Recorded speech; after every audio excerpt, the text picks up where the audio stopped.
Welcome everyone to interview number 36 of OSU Improvement Month. Today with zonelouise. Hopefully I'm saying that right. That's how I always say it in my head. But is there a better way to pronounce that? That's correct. I actually don't mind however you pronounce Louise, because some people even pronounces that without the S, like Louis, how kind of it's supposed to be, because I'm I'm male. Oh, I see. Well, yes, anyway, welcome. Hello, hello. Thank you for having me. Yeah, let's go. So, just in case people aren't familiar with you, could you just give a brief introduction to who you are as a player and what people probably recognize you for? So I just recently reverted again from Brony PH. Some people might know me better for that than Zone Louise. So if this is the first time you're hearing my actual username, I've been playing Osu for 10 years, Oh god. realistically 8, but I am a mouse player, although I have tried tablet a lot of times, even full area. And recently, I also might have been known for playing 150 grams. Yeah, 150 But gram switches. yeah, but that has died down since don't really have the time. And now I'm just using 70 grams, even though some people would say that is still, quite heavy. Albeit, playing for 8 and 10 years, I still want to climb. I want to hit 2 digit. Realistically, maybe not 1 digit anymore, but anywhere 2 digit is, you know, just I guess hype for me. Let's go. I want to start with that username change that you said you had, Brony PH. What's the story with that? I know there's been a lot of people around. It's like a username cult where people have renamed to Brony and then some country flag name. And I'm just wondering what is that exactly? So, context of all of this was leftovers with two S's. I think it was his birthday, and he just had money to spend. I forgot like the actual amount, but he invited a bunch of people that he knew. And then one of those people invited me to like get in on it. And I was just like, maybe not, because at the time I just reverted. I just also like reverted from another username, which was my Angel Fubuki. Oh, And if you didn't know, you only had a free username revert once per year. So I was just like, contemplating whether to change it or not. Like, because he was offering it for free. He was offering the username change for free. And oh so my we would be god. like a group of like 20 plus people just had Brony in their country as their username. And then I think a few days later, maybe just even one day later, I just said, screw it, why not? So were all 20 of those people from different countries? Oh yeah, definitely. I Oh my think the most, gosh. yeah, the most was still US. I think there was like up to five. So like Brony US, uh, no number one, and then two, three, four, five. Oh, okay, I see. I'm not sure That's if there's still any that still has Brony, but I think I'm probably the last one of the last few people that reverted. Yeah, and I think some people might be wondering, what do you mean by revert? Because like, did you just change your name back, and how come your username history isn't on your profile? Oh, so username revert, as in I actually asked OC support to revert it back. So reverting back from my Angel Fubuki, or actually any username. So if you revert from a username, that username gets like deleted from your previous usernames, because technically you didn't even uh pay for reverting it back. You just asked for the free revert. And how do you ask? Do you just email them? Yeah. Okay, I see. Yeah, I think reverting basically undoes the name change entirely instead of just changing off of it, if that makes Yeah, sense. yeah. Okay, I see. So I think let's start from the very beginning. So you made your account in March of 2012. How did you first find the game? And it seems like you didn't really touch the game much until around 2 years after that. So what's the story there? How did you first find the game? And then what were your early inspirations to eventually start playing? Oh, it's been so long.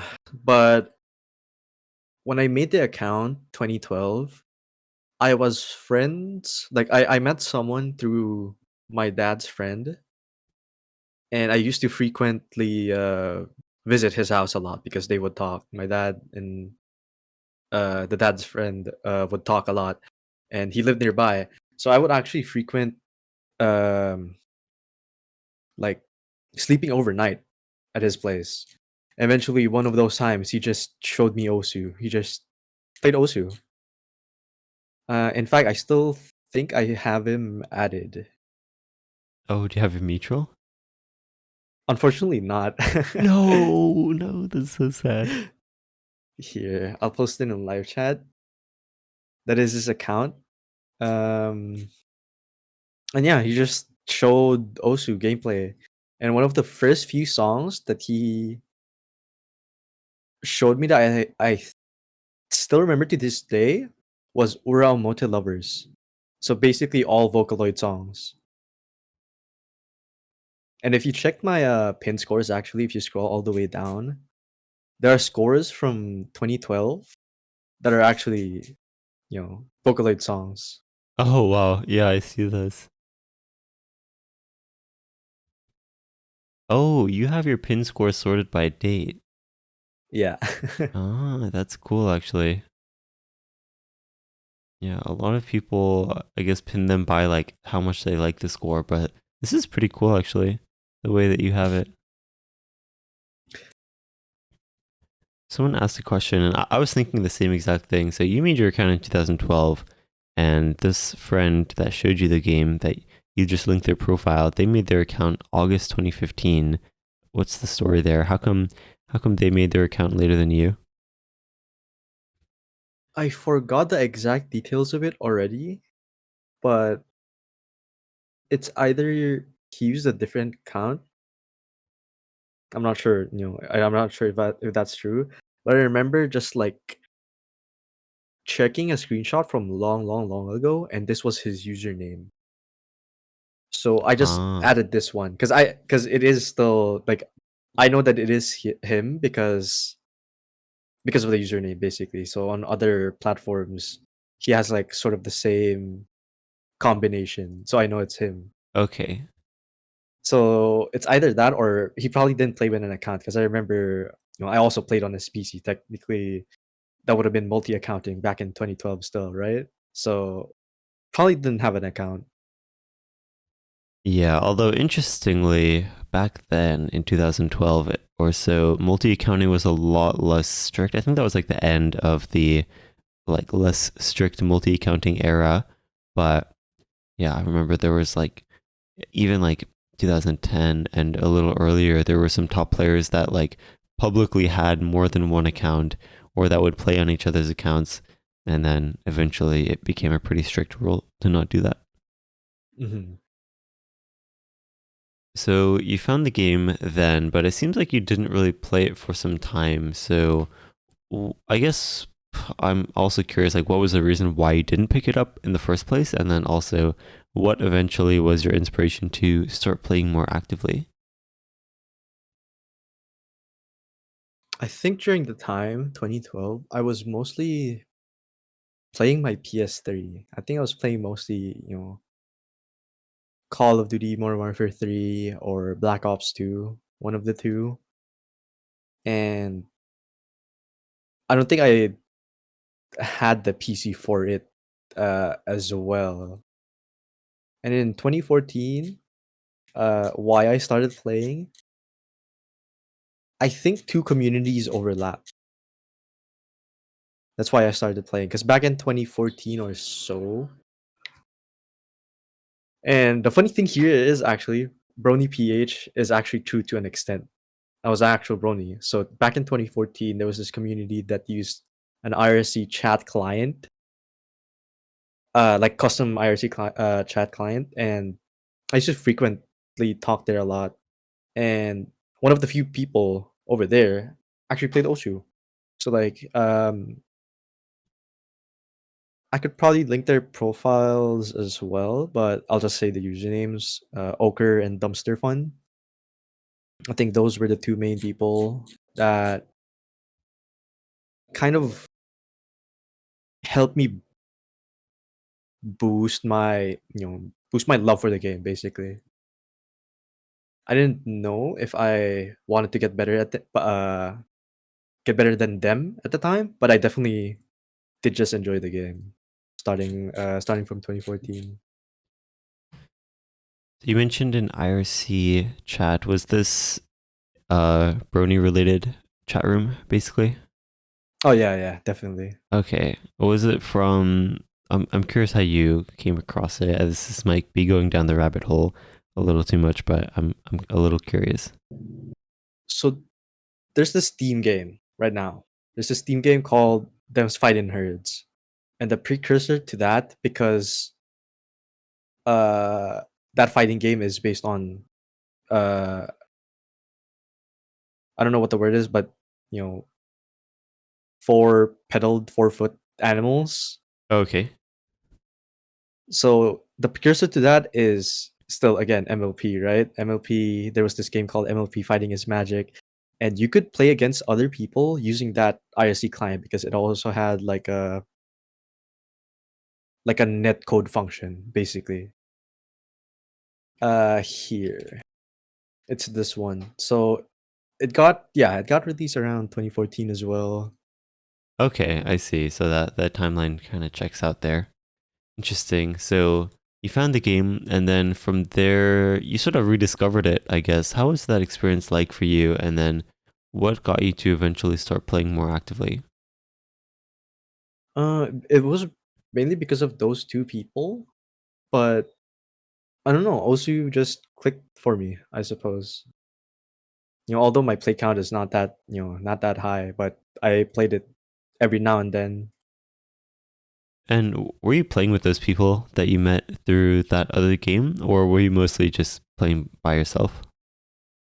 I think we frequently did play multis, and one of the the two songs that remember playing with them is the original Gold Dust map set and River Flows in You. The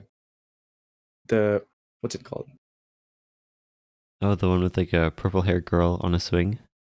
Yeah. Okay.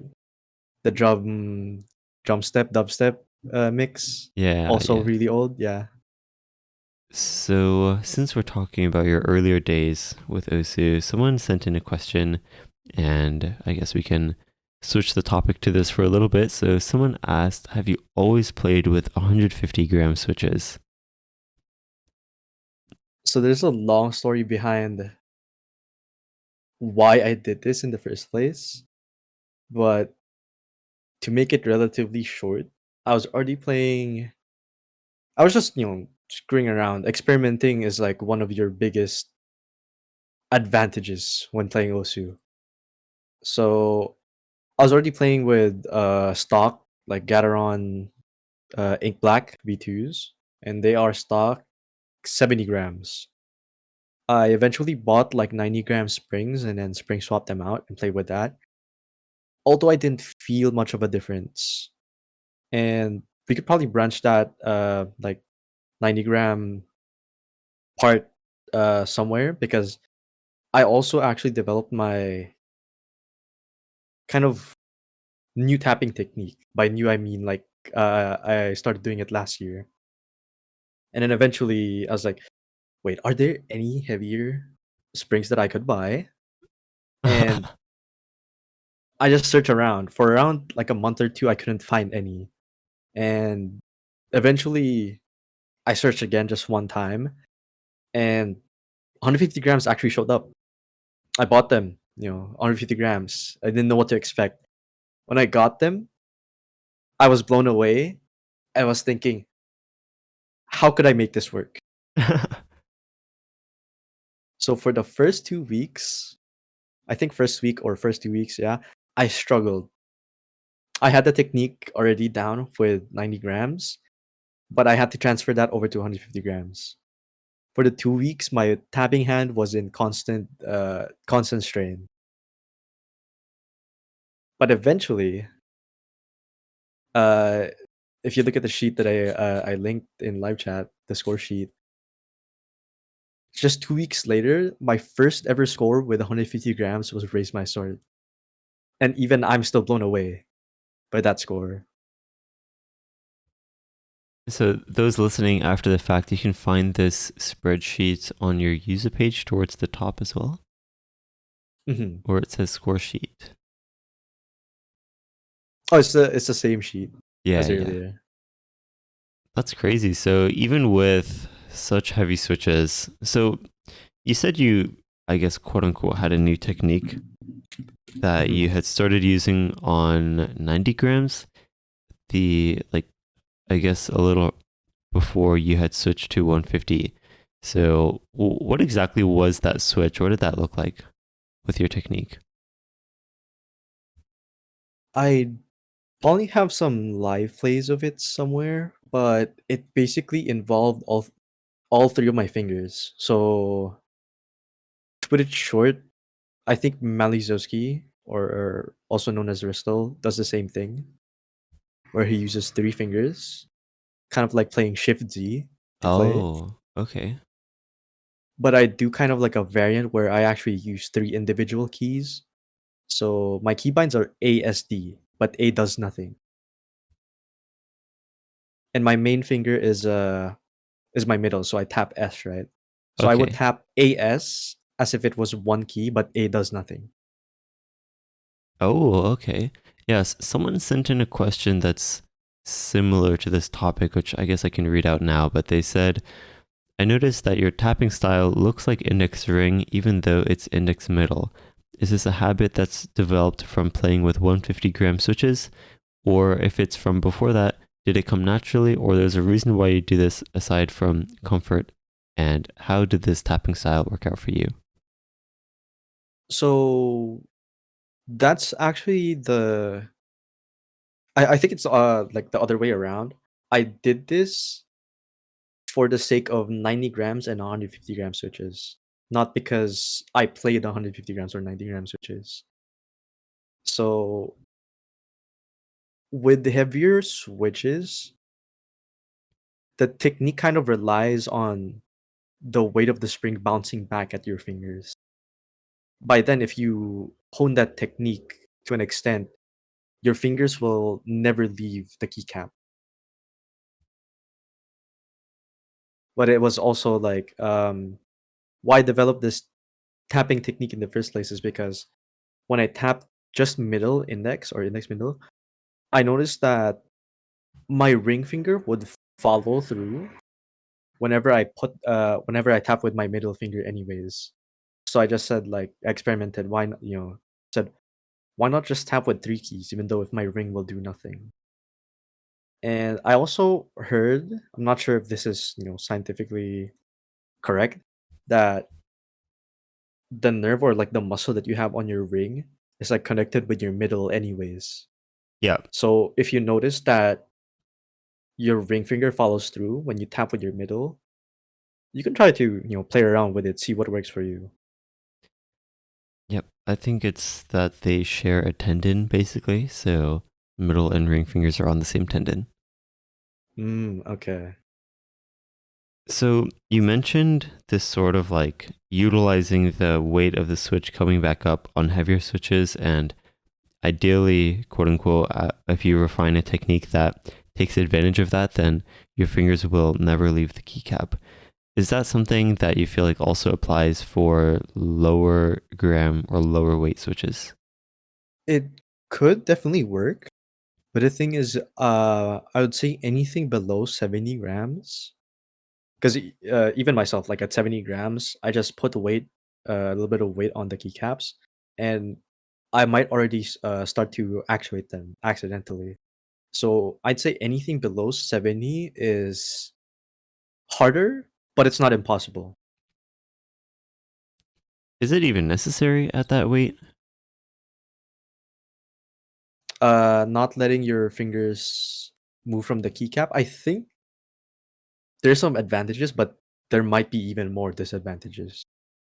Oh, interesting. What would some of those disadvantages be? Because I think some people have like different, I guess, ways of thinking about this where some people think like, oh, you should be like kind of as efficient as possible as long as it's still comfortable. And then some people say that like, if it's more comfortable to slam your keyboard, then you should just slam your keyboard. So I'm curious if you have any thoughts on that. So I'm a slam keyboard guy myself. Well, technically keypad and keyboard, but if I play DT maps, you will hear my tapping no matter what. My I'll call it. I'll call the term gorilla tapping just because of how you really slam the keyboard or keypad. But it used to be worse back then when I used to play DT jumps or anything DT really, and I need to single tap a pattern or alternate uh jumps on higher BPM like 285 plus or whatsoever. You would hear my tapping like really loud. So it's either you really refine your tapping to the extent where you see people like Emrek or Vaxe, they just have like the most relaxed fingers no matter what map they're playing. That works for you, that's good. But some people, it's not the case. And so sticking your keycaps, I would say only like sticking your fingers to your keycaps only would specifically work for heavier switches or uh, a specific thing. Mostly bursts and streams, but even then, bursts like let's say they're like 5 note bursts and it resets and resets. 5 note burst after 5 note burst after five All note right. burst. You still reset your fingers. You bounce your fingers to at least if you start bursts or streams with like a main finger, which I do. So I always start bursts and streams with my middle finger.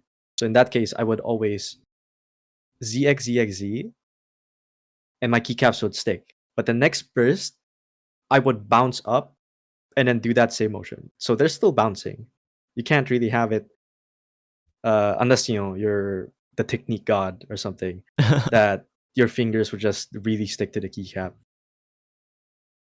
Well, I feel like if you full alternate, it might be a little easier to keep your fingers on the keycap completely. Oh yeah, definitely. So back to the story a little bit. Well, actually, before that, I'm curious.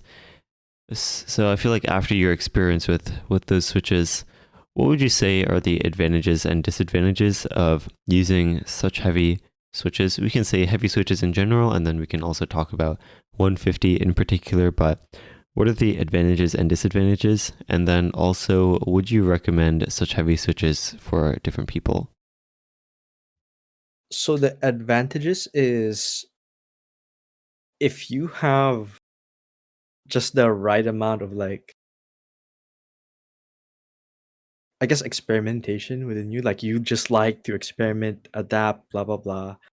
I think the change to heavier switches would be beneficial for you, regardless if your if your tapping technique is bad. If you learn how to adapt to it, you might be able to use it. But if not, you take what you learn from using those heavy switches and try to utilize them going back to lighter switches. And as for 150 grams, I only did it because I was already using 90 grams.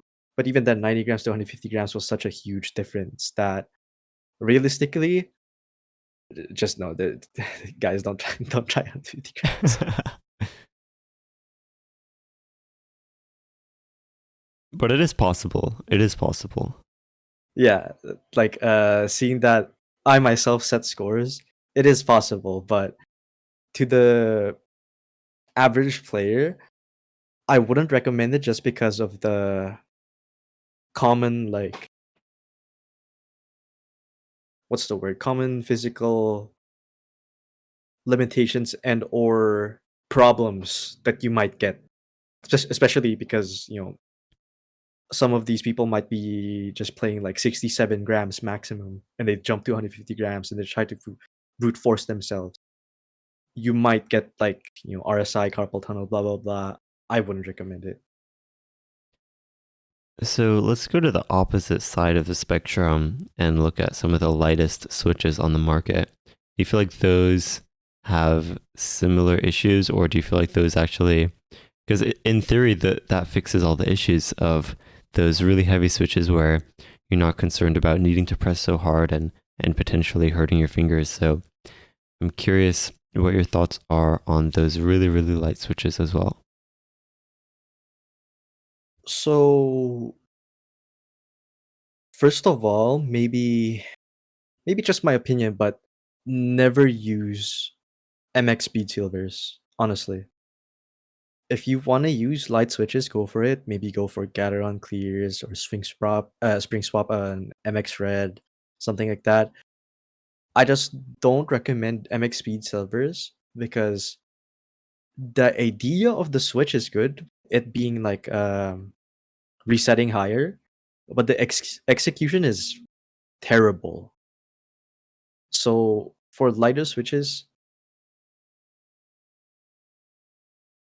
for me, I don't think I'll ever get it to work anymore, especially since actually my main keyboard that I use daily is entirely 150 grams. So I'm completely used to 150 grams now. But if I switch back to something like 45 grams, I will just fat finger every single key there is. So it comes off as a little of a biased opinion now, but it will work. But I think there's a limit to how light you can really make play with a switch, unless if you do have specific physical conditions that doesn't let you play with heavier switches. So you mentioned to not play, in your opinion, to not play with speed silvers, mostly Mhm. because of the poorly executed higher actuation point. What exactly is that? Does that mean that like the switch activates higher up when you're pressing it down?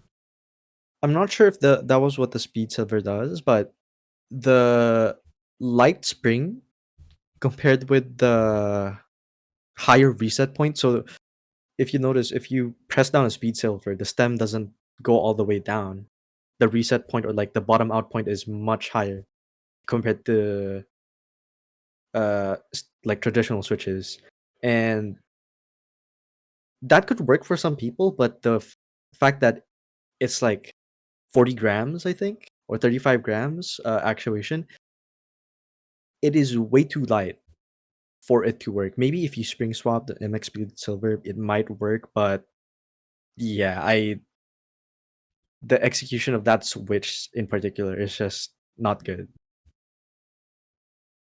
So, speaking of execution of different switches, I feel like this conversation would be incomplete without mentioning the Wooten keyboard and the rapid Uh, trigger function.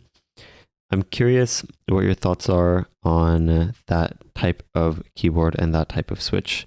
Do you feel like it's an unfair advantage? Do you feel like it's something that most keyboards should have been doing for a long time? Or what are your general thoughts on the wooden keyboard as a whole? I'm actually pretty interested in the tech that it provides because uh, the actuation point being reset anytime you go up was something that was kind of lingering in my mind, but I didn't have like the exact idea for it until the Wooting came out. And so I think the tech is really cool. Uh, it being an unfair advantage, sort of, but you can call it an innovation just because traditional switches just like never really provided that because of how traditional switches just work basically. So I wouldn't recommend it to everyone, but if you think you have the technique, the like really really good technique for tapping, it could work really really really well. I could see like the limits of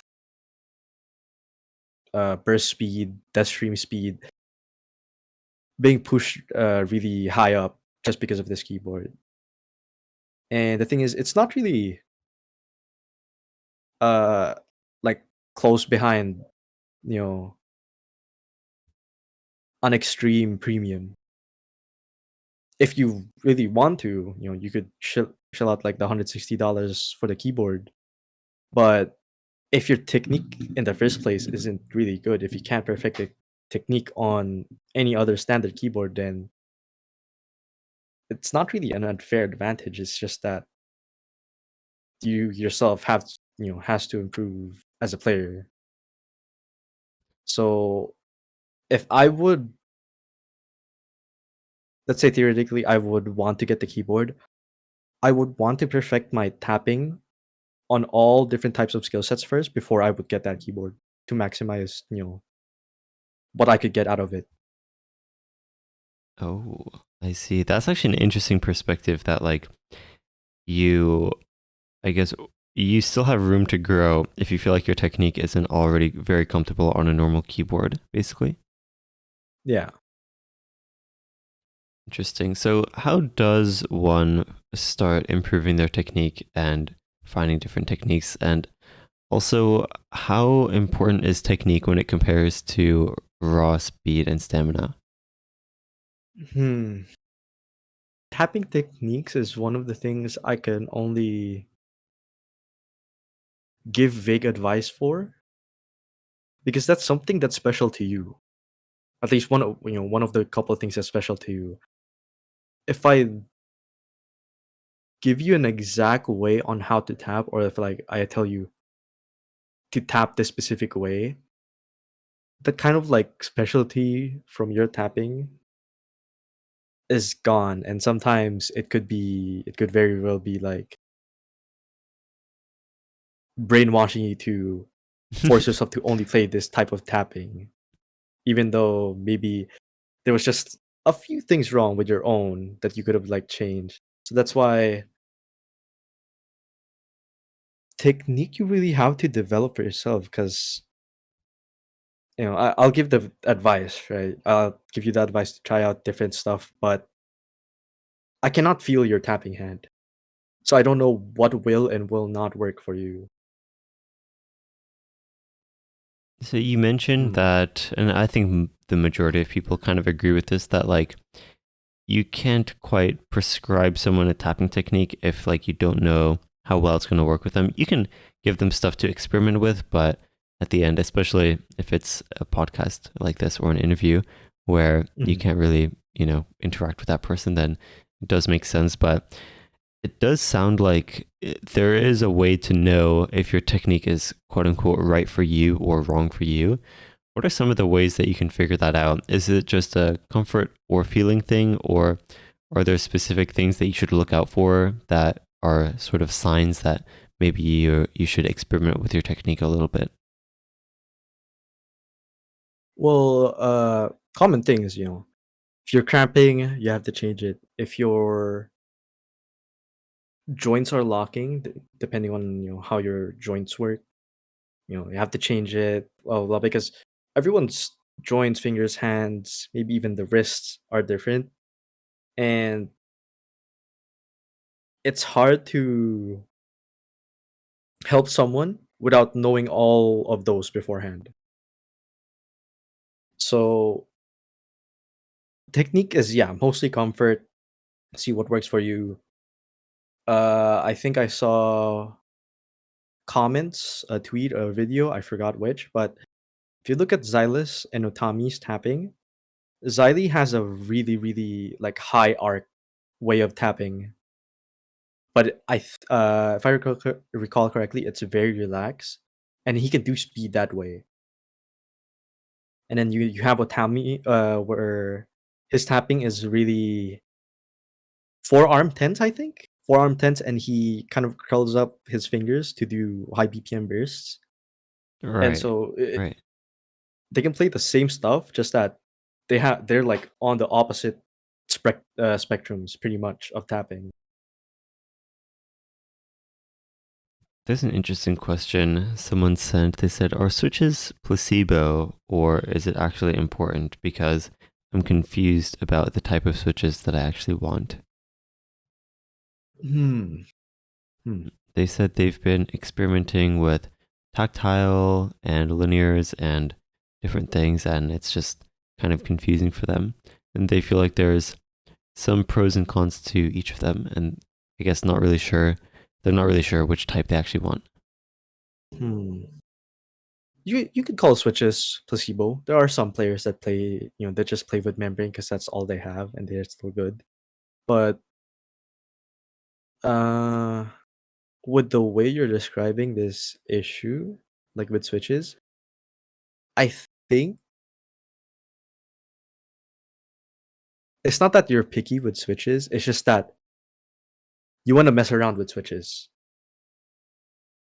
If that's a hobby of yours, just doing keyboards in general, I think this is good. You're just trying switches because I've done it. I played with Gateron Green, Scalebox White, Scalebox Navy, Scalebox Jades, uh, mixed springs. I took a spring from an MX Blue, swapped it to an MX Red, and the spring from an MX Red to an MX Blue. All of that sort of weird stuff. I even had like a Frankenstein board where every two different keys consisted of two different switches, but Oh, unfortunately that keyboard broke down because it was so no. old. So sad. Let me find it.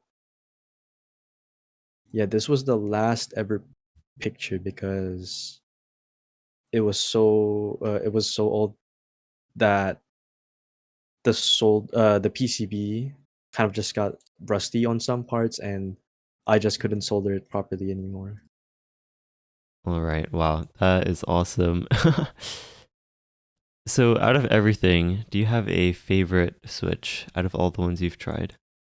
This is a very like personal preference question for you specifically, but I'm just curious if you have a favorite after all of this. For the clickies, so I'll do it for each one. So for clickies, the only thing differentiating the Kale box wides, jades, and navies are its weight and actuation. But at one point, my keyboard was mainly Kale box navies because that was the heaviest. But I really like those. So whites, jades, and navies are click bars. So they're still clickies, but they're a different type of click switch compared to something like the traditional MX Blue, Otemu Blue, Gateron Blue, blah blah blah, which uses click jackets. And click bars are more defined in the click. And I guess not as much as annoying, depending on how you look at clicky switches. For linears, the keypad that I'm using, or well, my entire board and the keypad I'm using, I really still like Gateron Ink Black V2s. But I think recently, most of the time, you can really use any linear switch from mostly any company because there are a lot of linear switches nowadays that are just like recolors or variants or whatever. And yeah, it's really just up to you, mix and match. And as for I tactiles are the only type of switch that I don't think I can play Osu with. I've tried Fecker Pandas and I think what's it called? Zelios? Yeah, I have Zelios. I've tried Zelios and Fecker Pandas. I don't think they're like tactiles are for me either as a keyboard thing and as an OC thing. Oh, interesting. I feel like that perspective is I I don't want to say unique per se, but I think it really goes to show that like everyone experimenting and finding what works for them is really important. It's I know some people that switch to tactiles from linear or they like switch to one from the other and they find it way worse or way Mhm. better. So I'm glad that you sort of emphasize that like even you after trying all these switches and having played with 150 grams like you still have your own like preferences when it comes to style of switches? Oh yeah, definitely. If you don't have a preference for something, you're never gonna find like the perfect one for you. And you might be ending up like spending countless amounts of hours just finding the quote unquote perfect switch for you. And I think some people, if they're really deep into keyboards, might be like that, but that's only because they're kind of forced to, anyways, with the way keyboards work.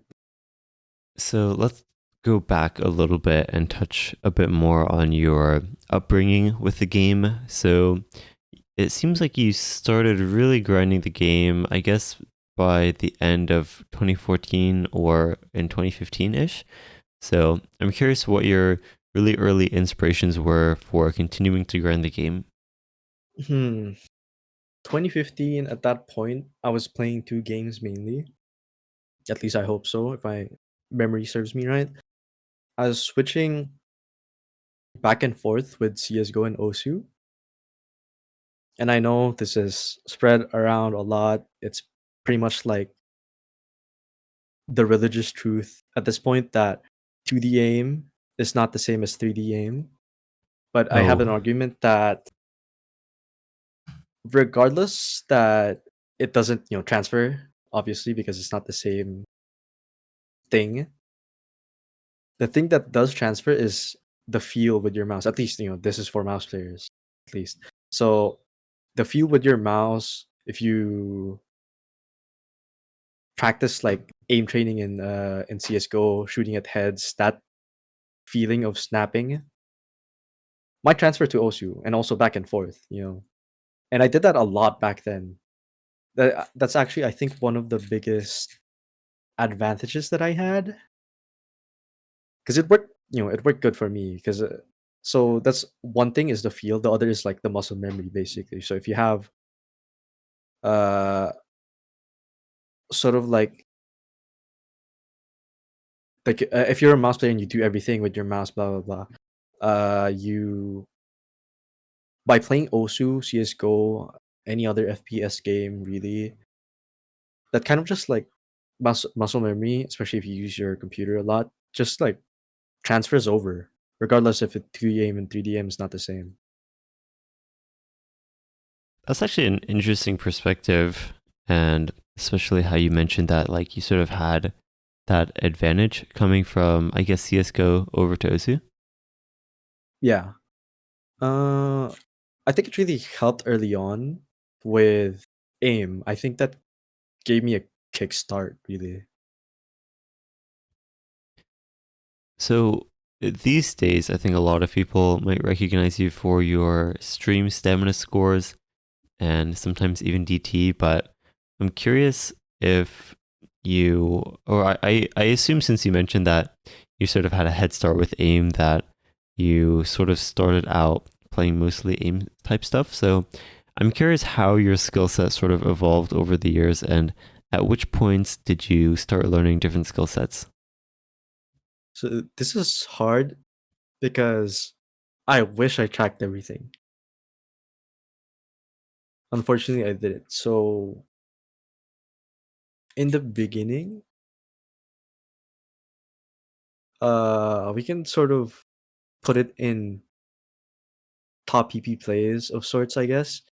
But from 100 to 200 PP plays, I actually didn't really care that much. I just played the game. I think early on when you're starting to play, when you get into Osu, early on, the best way to play the game is not caring about anything at all. You're just really playing to have fun. And that's why 2015, most of the songs that I played were actually drum and bass. I just really enjoyed drum and bass maps back in 2015. Let me see if I can find 2016.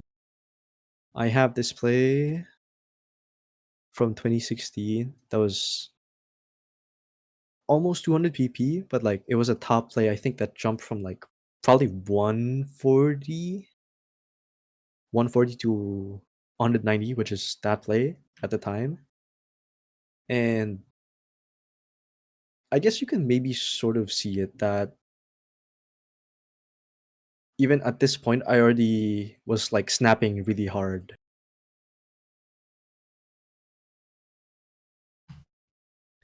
So I have a couple questions actually.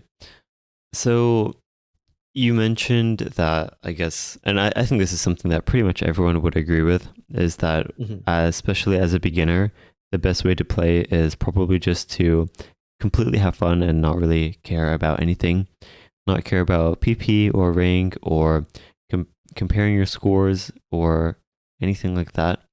I'm curious if you have what you would say, like, do you feel like there's certain types of maps that work better for beginners, or if there's a best type of map for beginners as far as like what's actually in the map, or does it not really matter as long as they're having fun?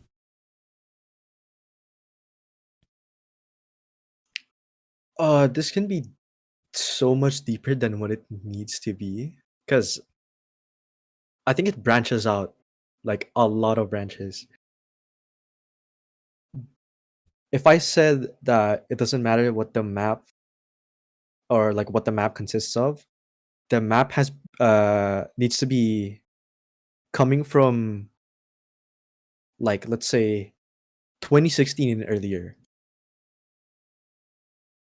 because if I answered that with the context of today's maps, today's mapping, it wouldn't really work because the mapping has changed over the years, even like at lower diffs. And there's those intricacies even at lower difficulties where you can't really just like quote unquote have fun with it. You can't just like let yourself go playing Osu. So if you want to play whatever, you have to play maps that came before 2016, maybe even 2015. What's so special about those maps, or I guess what's like? I feel like a lot of people might hear that like, oh, modern mapping sucks, and especially newer players, but I think a lot of them like it's hard to actually know like what's the issue with all these newer maps exactly. So this is probably a little bit biased, but I do enjoy sort of older style mapping. Not entirely old like 2008, 2009. That is it's just way too old for me. But I'm in that like I started or I guess I played in that era where you could say it was like the peak of Osu, as a lot of other people have said. So the difference between current maps and older maps is that older maps kind of just are just mapped for like I don't know, like there's just no you can't really usually you can't really see patterns made to be specifically a pattern. I don't know how to explain it. It's difficult to explain in words, but with current mapping standards, it's just that you always see like, oh, this pattern has to mean something. That pattern has to mean something. Oh, I'll put a new combo in that corner over there because I already used the play area in the bottom right corner. Stuff like that. And I guess if you like press Control A in the editor on a lot of older maps, you just see that only a few of them touch the corners, really. Even on like like higher star maps. I mean, higher star maps, obviously they use more play area, but generally, sorry about that again. Generally, they kind of don't have this like forced tendency for, oh, I have to put this there because I did this before already. Maps were kind of just like, oh, I mapped this because that's it. Okay, so there was a lot less like strictness, or people didn't try to justify every single pattern as much back then.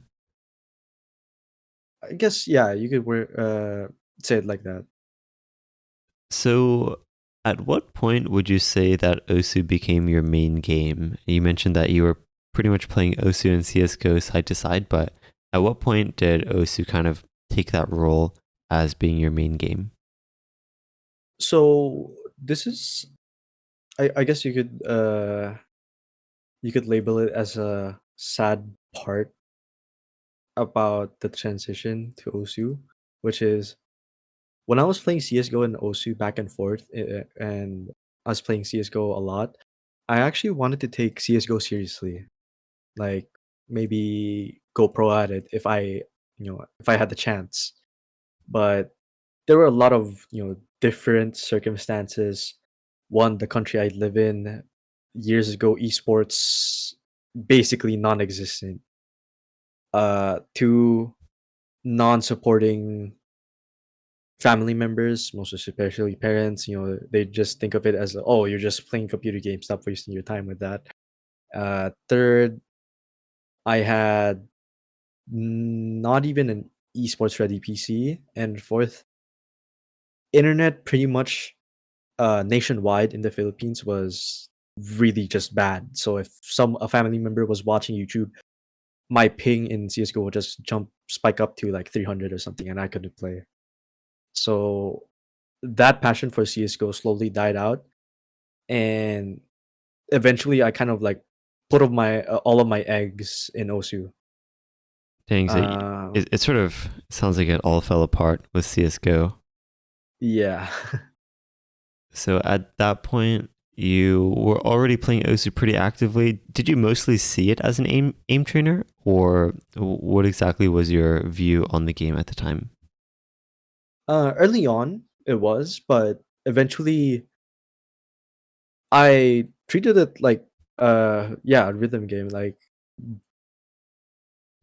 I think if I go back to like Wayback Machine, the oldest available screenshot of my profile, I think it was in 2017 last time I checked.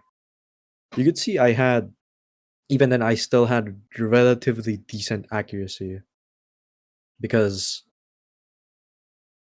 I didn't only see it as an aim changer. I also saw it as a genuine rhythm game, and I treated it as such. And I guess that could kind of branch out if we get into the topic of it, of how you play Osu, what you do with the music, blah blah blah, hit sounds and sort. Yeah, I'm curious actually. I guess your thoughts on that. If that's a topic that you feel like fits in here, you can bring that up. Uh, yeah. So it also comes down to the way I tap. So the way I tap is almost strictly listening to the music.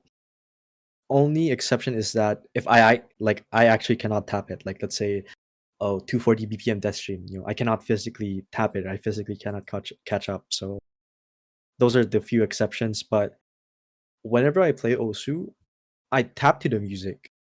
If my aim hand is not in sync with my tapping, my aim hand is the one to catch up to my tapping, never the other way around.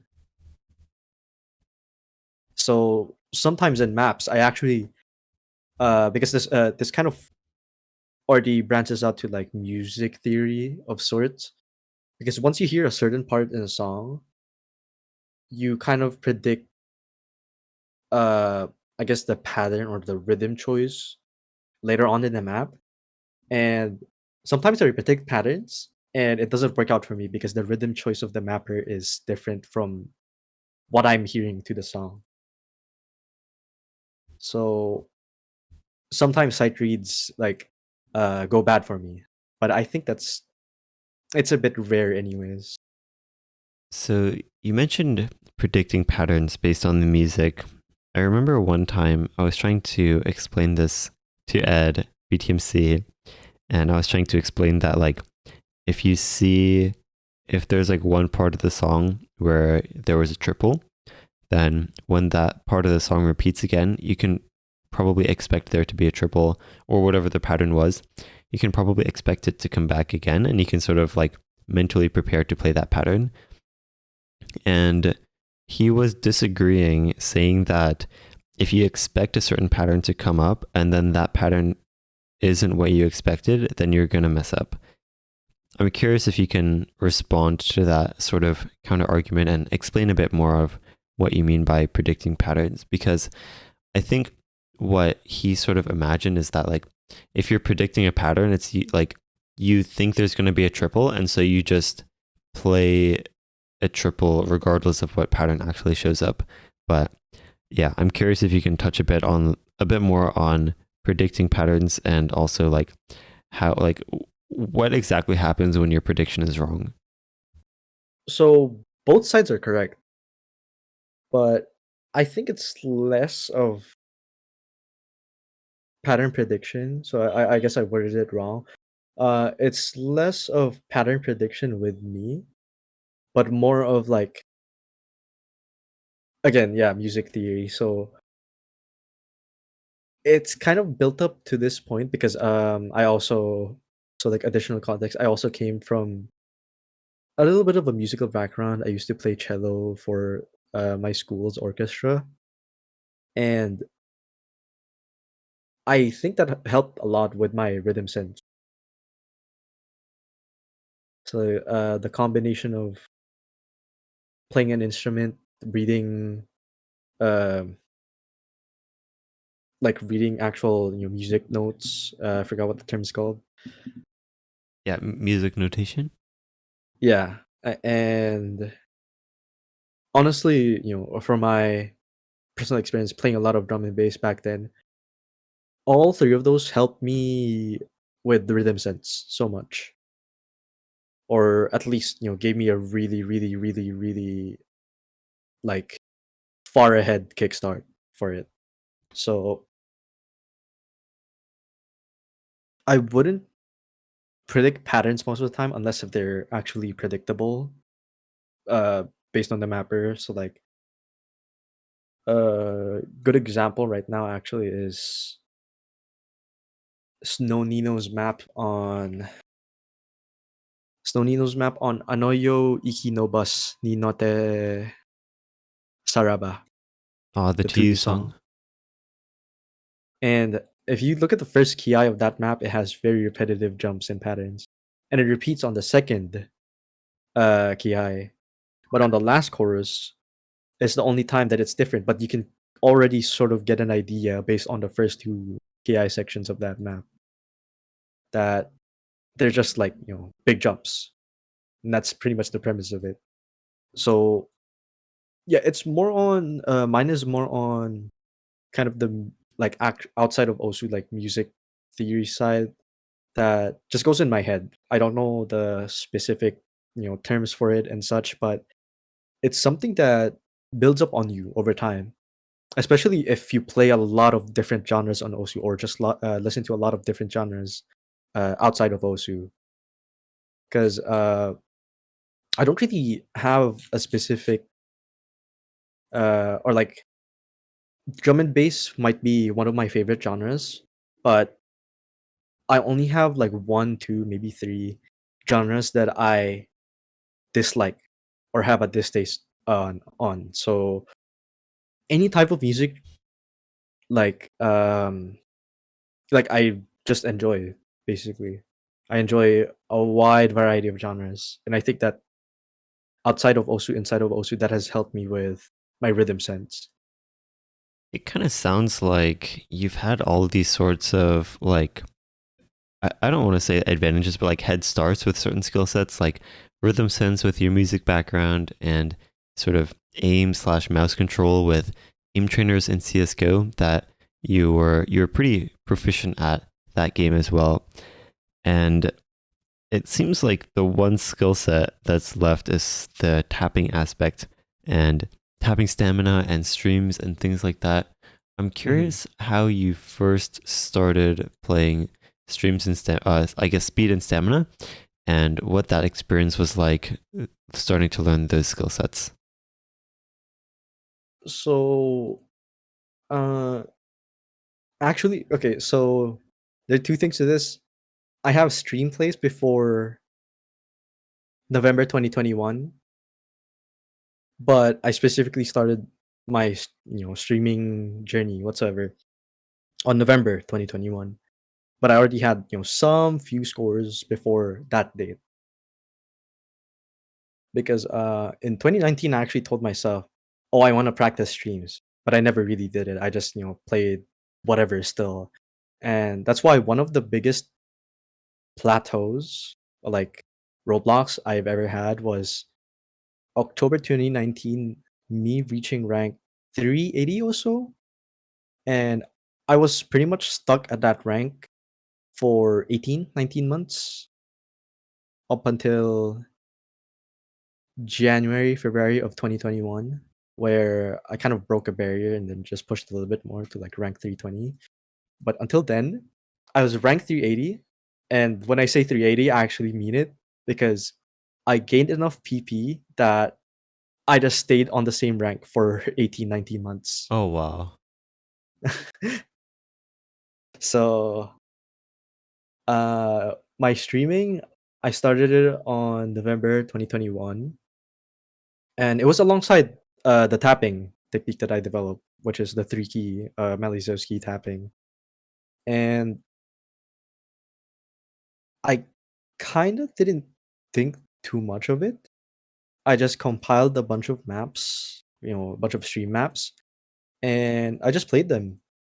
I could show examples of scores from around that date compared to what scores I have now. Uh, I think two big examples that I have would be Reason and Tenkai. Yeah, if this works. So I have a score on Reason back in December of 2021, which was this. And that Oh was like wow. the beginning of it all, yeah. This is And then a for those who are just listening, 97% A rank on Barking Mad Dog's Reason. and that's like a few weeks in. So at that point uh my tapping wasn't that good yet, as well as my stamina obviously. Reason is a very, I'd say, stamina map, just because of it's just like 5 minutes, 5 minutes and a half of just 184 streams basically. So that's my score like a few weeks in with that new tapping, and 7 months later I now have an FC and luckily score v1 two other people with the same accuracy. And the progress in between is just really for streams. I think it's a brain shut off thing, at least for me, the way I progressed. Just play streams, things in between so that you don't lose you don't lose everything. So if I play streams, sometimes I play HR. Hidden isn't really my thing, so I never play hidden. And then a few DT jump maps. So still a mixture of everything, but I tunneled my most of my sessions more on streams. Then as for Tenkai, I currently still don't have an FC on it, but my score from December 2021 as well, it is a 984 combo, 42 miss, no fail. The best run I have right now, as of last, oh, not even last month, October 5, So is a, oh you can finish. yeah, it is a 2.2708 combo, 4 miss. So in the span of 10 months, almost 11, that's the improvement. Just really playing streams. That seems pretty fast. I feel like considering, I mean, you had been playing for a very long time beforehand, but it sounds like you never really learned streams, so to speak, or you make it sound like you were at that wall you mentioned at ring 380 or so, almost because you couldn't stream and because you like sort of didn't have access to all those maps. But yeah, I'm sort of curious what I guess I mean you mentioned sort of like brain shut off, so to speak, when it comes to Mhm. playing those maps. Is there something that you feel like you notice some people, I guess, doing wrong when it comes to learning streams? Or I guess this is more of an open-ended question to any skill set, because I know you have a bit of experience with coaching as well. So through watching other people play and other people talking about their, I guess, what they're struggling with, and sort of trying to figure out what exactly is causing that for them. I'm curious if you have any things that you feel like you notice people doing wrong often, either for streams or for any skill set, that you would sort of like to share what exactly those, I guess, common issues are and how you would fix them. I think this might be just an answer to streams, because I think everything else could be helped specifically, like on a per case basis. But for streams, the most common denominator of an issue that I see is that people want to play stream maps when they themselves cannot tap bursts efficiently or like comfortably. And I think the biggest issue with that is that I personally think streams are the hardest skill set, or if not the hardest, the last skill set that anyone experiences or gets into. And it's the same case with me because I have all of this, like, how do you describe it? Like mechanical stuff with tapping, jumps, aim, blah blah blah. I have all of that, but when I play streams, I'm just dead up until now. So it's really, if you want to play streams, the key to that is bursts first, but the key to burst first is, just by playing a bunch, just getting yourself a feel for the game. So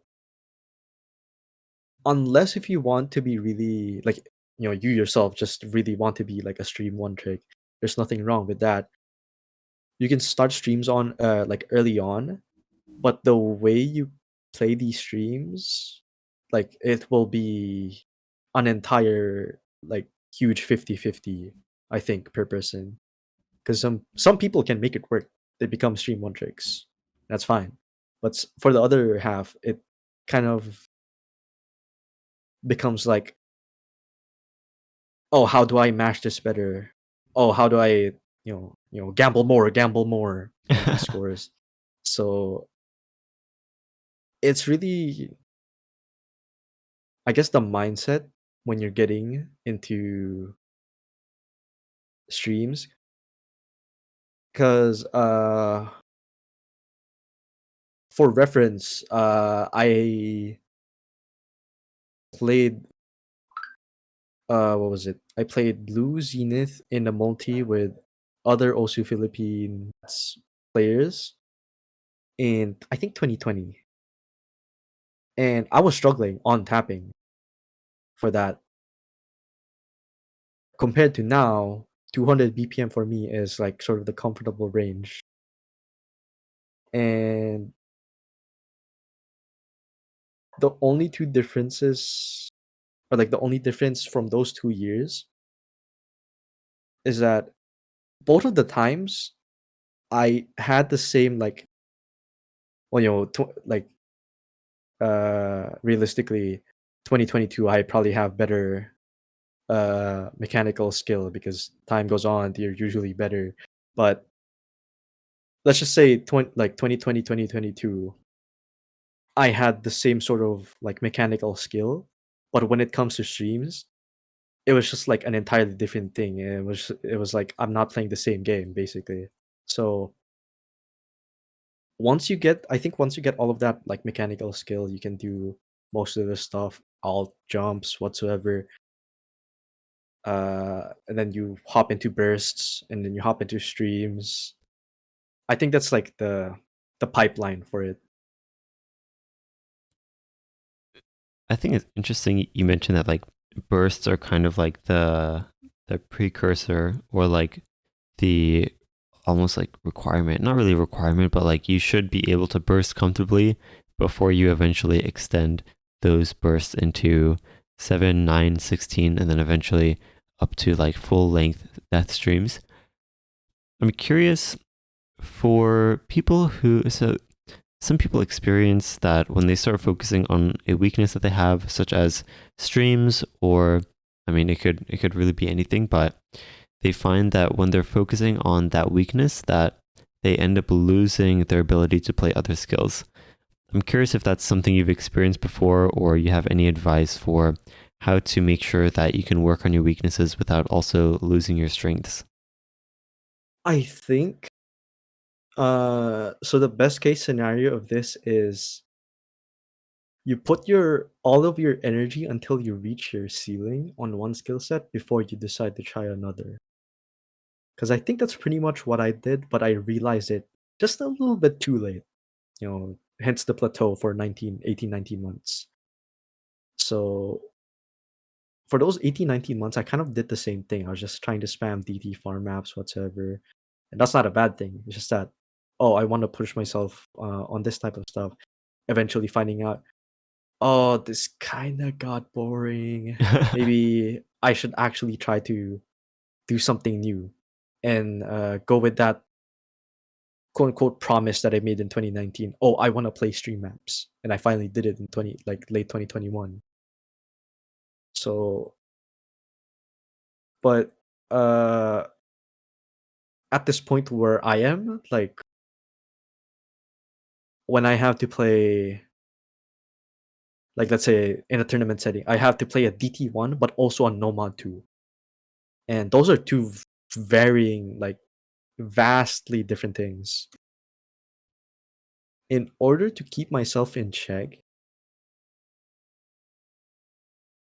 hmm, I don't know. This is one of the things that I kind of say that it falls under day, a day per day feeling basis.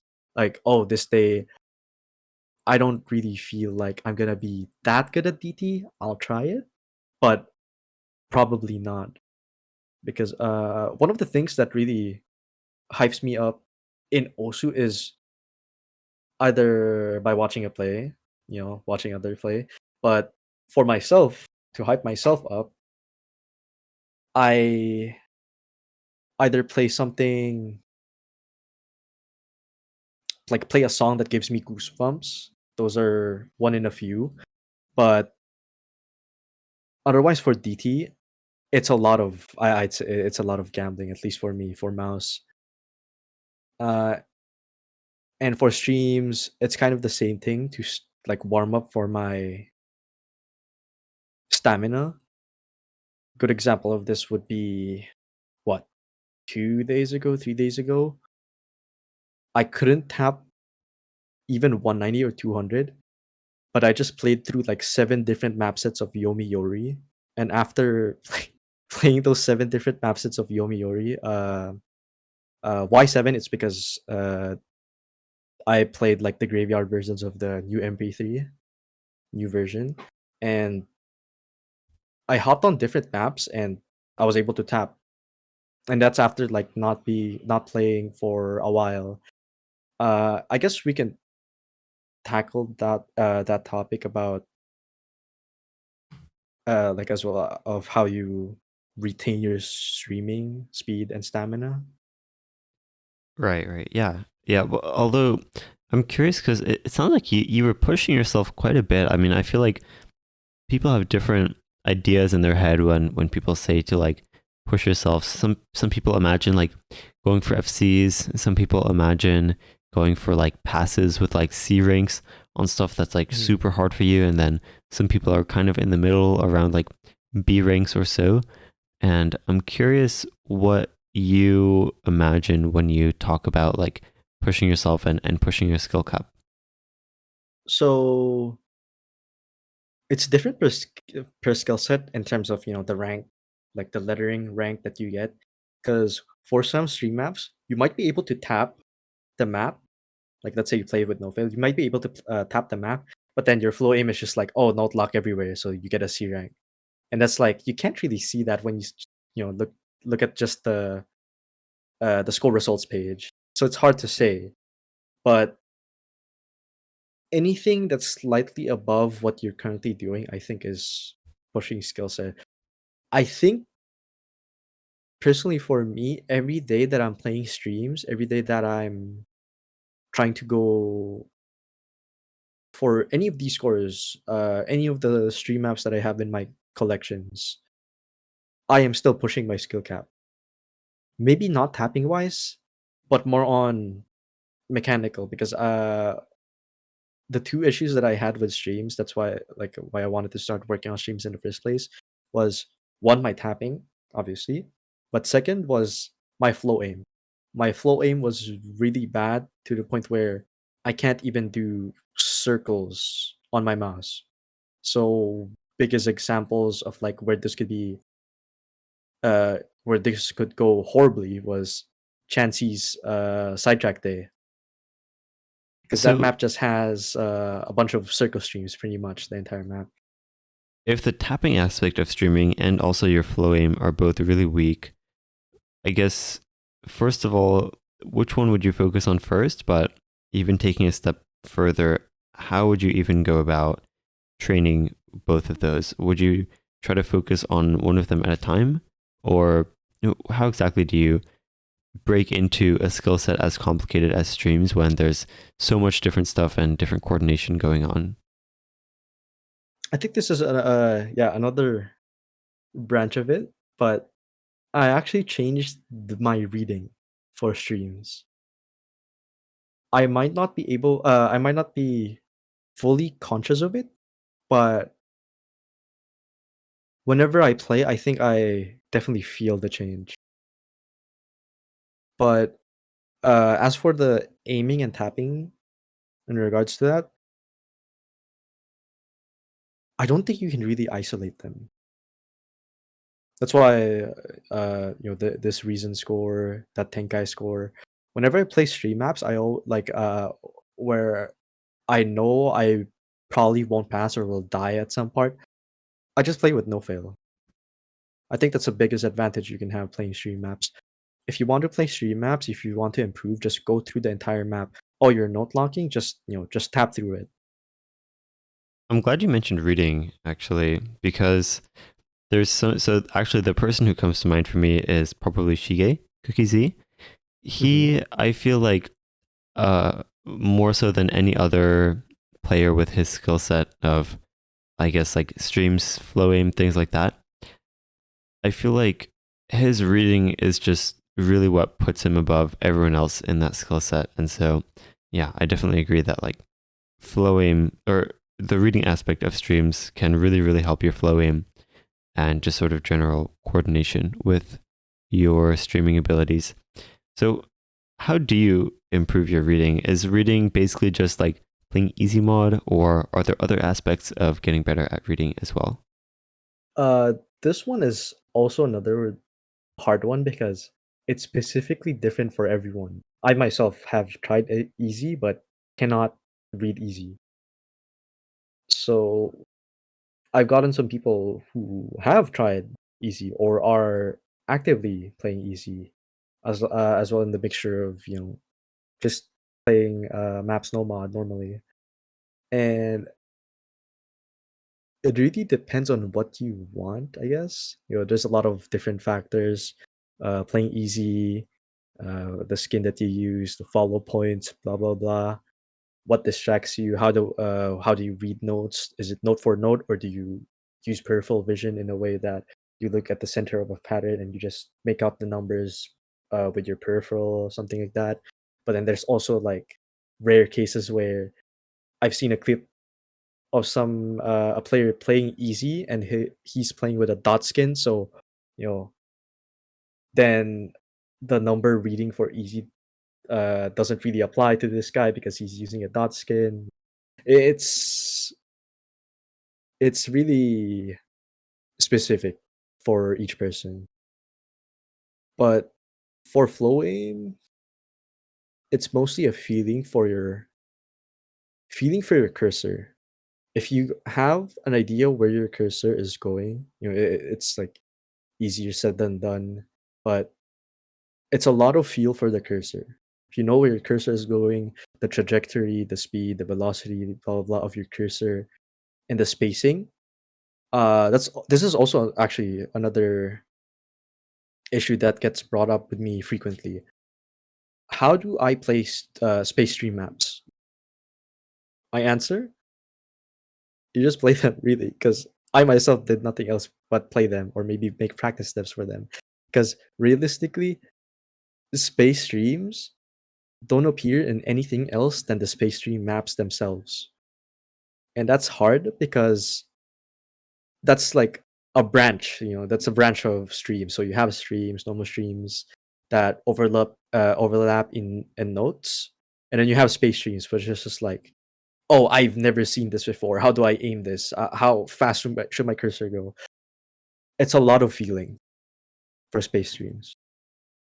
And obviously, how coordinated is your hand to hand coordination, your eye to hand coordination. So you mentioned, and I think honestly this is probably the best thing that most people can hear is that, like, especially those types of patterns like space streams that pretty much only appear in those types of maps, where really if you want to improve at that type of skill set, the most valuable thing you can do is just to start practicing them, assuming that you're able to do all the simpler versions of it. So like like non-spaced streams, I guess, and like playing those comfortably. And I think you do want to build up from there, I assume. Would you sort of agree with that as well? Yeah, I would agree with that. Like well, at least I think I am. I'm close to a Wings of Justice FC, but the space stream in that map is the only part that I cannot get down just because it is so like varying in spacing.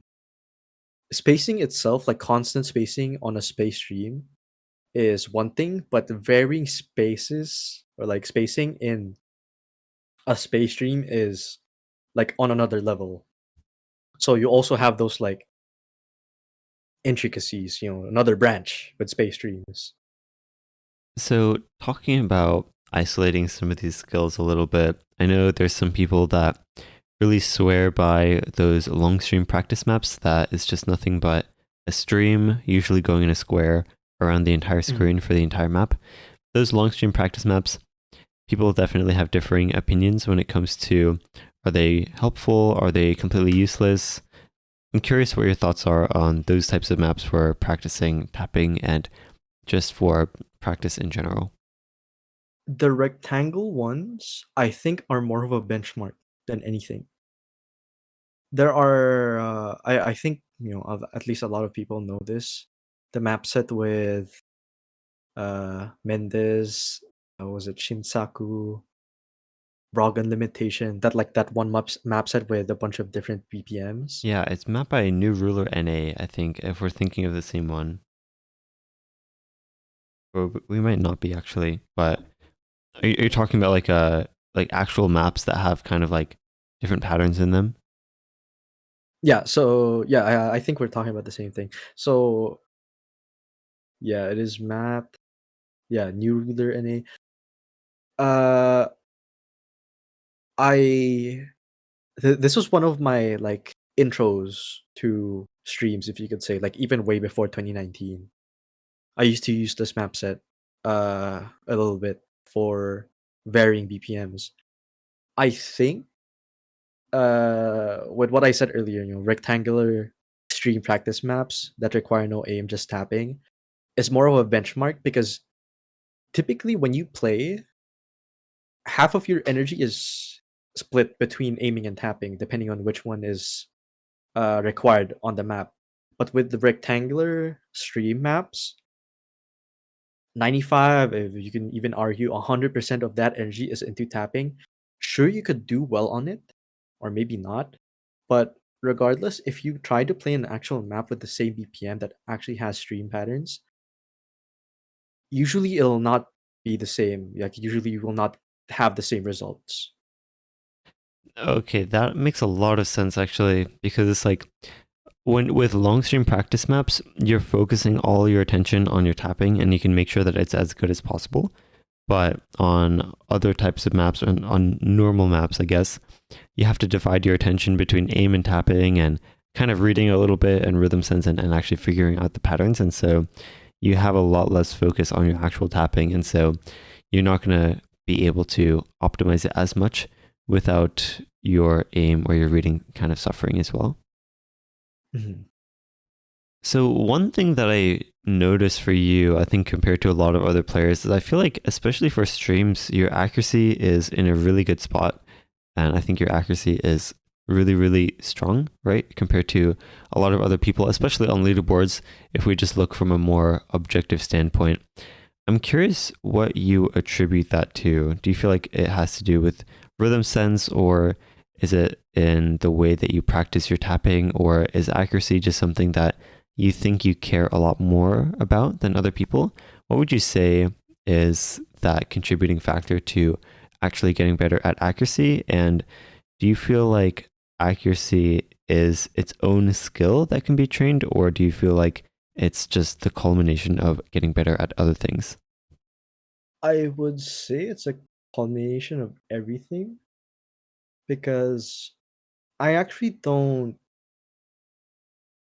I don't put that much energy into like, oh, I have to get good act for this score. It's just that it happens naturally for me because, like you mentioned, it's more of part of my rhythm sense rather than it is me trying to get the lowest UR possible, focusing on it like entirely. It's just that it happens naturally at this point. So you can only really see it uh go down or like go bad when it's maps that I cannot perfectly tap or like it's like heavily demanding. Biggest examples of this on my top list right now is FN 380 and Worms of Soul. Those are two scores that I kind of did not expect to get, but if I did get them, I expected myself to not have the best of accuracies if I did get it.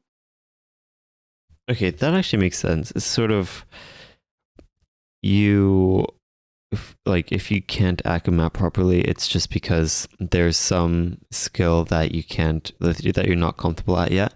So what about like already being to act a map decently and play the map decently comfortably, but you just kind of get random 100s everywhere? What is causing those 100s? Is it a reading thing, or does accuracy become its own skill at that point when it comes to like pushing your unstable rate down from like 80 to like 60 or 50, those sorts of like really low accuracy scores and players? Is there something special with the way that they read the pattern or the way that they tap, or is it something else? So ideally, as an example, when you're playing jump maps, ideally you want to have tapped at the peak of your jump before going to the next one. And that really just boils down to the combination of your rhythm sense and your tapping because let's say you're playing a stream map, you have 100s everywhere. It's not just like the left side or the right side, it's actually everywhere. Then you are tapping to the point where it could be reading as well because oh, I'm getting 100s here, let me tap faster. Oh, I'm not, I'm getting 100s but it's I'm actually hitting late so I'm not tapping on time. Oh, let me just like change my tapping. I don't think I relate with that because when I am late to tapping, it's just that either I note locked or I there's like a lot of circumstances. I either note locked, I predicted the rhythm wrong, like the song wrong, I didn't know the BPM of that pattern in particular. Some rhythm changes like uh the entire map being 1/4 and this one section is 1/3, and it's mapped in the same way as the 1/4 that you couldn't expect it to be 1/3, something like that. But for me, it's really all from the song. My accuracy is all from the song. This Oh, interesting. So I feel like for you, it sounds like it does actually come down to the rhythm sense aspect. I kind of just relate it with.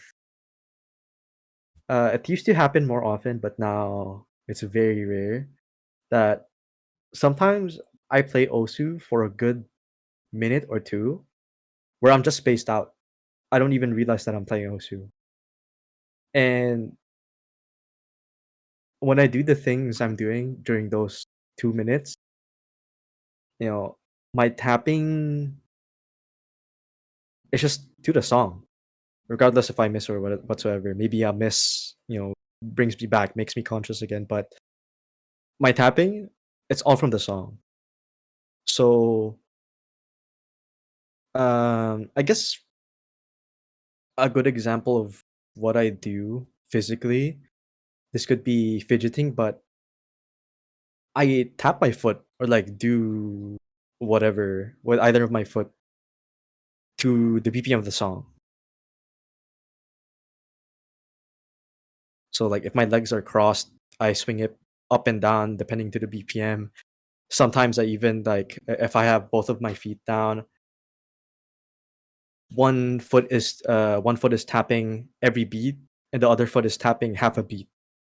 Some stuff like that to the song that I'm listening to. I feel like that's probably a habit that came from your actual music, because I feel like most people who play instruments they sort of build that habit of tapping their foot to the metronome of a song that they're playing. Mhm. I want to switch gears a little bit and talk about aim, but specifically aiming peripherals. There's a question that someone sent in on the forum. They said, I recall that you have tablets, some even signed by BTMC himself, and you're a member of Stanful Area, in the Discord server at least. What is your reason for still selecting mouse, and what is the key difference when it comes to aiming, having had experience with both peripherals? So let's just like get this off already. As just like a factual statement, tablet is just better. I guess scientifically because it is 1 to 1. But I still choose mouse because I kind of just do everything with mouse. Even back then, my first ever tablet was actually from 2015, and that's pretty early on uh, in my OSU, like I guess, journey. One of the first few OSU videos, like actually the first ever OSU video that I uploaded was actually a tablet play. Oh, Funnily enough, so why I chose mouse, I just have a feel for it. It just feels better. Uh, you know, backstory 2015 that I bought my first tablet, the 480. I actually got better scores for it for a month. Then I switched back to my mouse and I overwrote those scores like immediately. So peripherals are really just the preference, but the reason why I got tablets or like why I have 3 tablets, one of them right now I'm letting another player borrow because their tablet broke down. But I play tablet because sometimes I'm just bored. I find the fun in it. Why SFA? Because uh, coincidentally, coincidentally, the revelation of me playing around with 20, 30 plus different area sizes and realizing that wasn't a problem, and the solution came to me because of a friend giving me grip tape, and the problem was the diameter of the pen and not my grip at all, and not the areas. So eventually I could play with tablet, right, with the grip tape that I had, and SFA came by just like the perfect time. I was just like, hey, why not? I'll try full area on my 480, and then eventually it felt too small. Oh, So feeling right, it felt too small. So I looked up on Facebook Marketplace, and someone was selling a 680 for $40 converted, and that was a really good deal. I took it, and that's where it kind of started. I'm technically a member of SFA, but realistically, I'm just doing it for fun. I don't think most of the SFA members are really, making it a religious cult or anything. They're just having fun. So I joined in on that and played a little bit. I have some scores, no top lays with tablet. I think one score that I still haven't beat is Onigiri Freeway, I think. This map set on Extreme Rise. I think that score was with tablet, and I still haven't beat it. Actually had a run, I think, a few weeks ago, which was like 2-100, but I missed, so I couldn't over I couldn't override it. oh no. So yeah, as for I think the advantages that worked for me, but I just went with it for mouse was flow aim. One of the drastic things or drastic changes that I could see from mouse to tablet is that when I hopped on tablet, my flow aim was miles better. But that was a year ago at this point. So I was like, if I can do this on tablet, I could probably just push myself to do this on mouse, and then this happened. So it sounds like it's more of a convenience thing than anything for you with mouse. Most definitely. And it's especially the case if you have kind of like a universal effective DPI for everything.